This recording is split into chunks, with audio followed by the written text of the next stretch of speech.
In today's video, I'm going to teach you how to copy a Notion page to another account.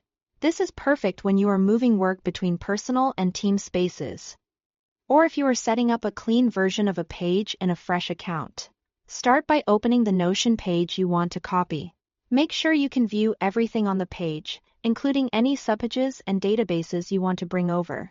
If the page lives in a shared workspace, you'll need at least viewing access to proceed. Look to the top right corner and click Share. In the Sharing panel, switch to the Publish tab. Here, click Publish to Web. Publishing creates a public version of your page that can be accessed with a link, which is how we enable duplication across accounts. Only publish content you are comfortable sharing via a link while you complete this process. Before you grab the link, confirm that Allow Duplicate as Template is toggled on. This setting is essential. It tells Notion that anyone who opens the link can make their own copy into their workspace.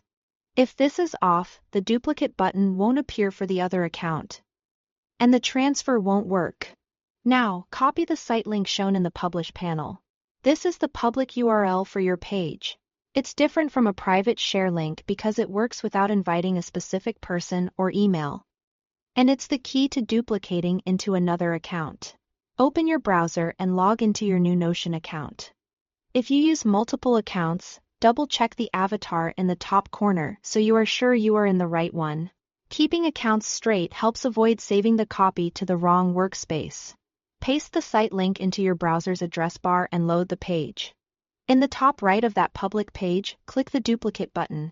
Notion will prompt you to choose where to place the copy.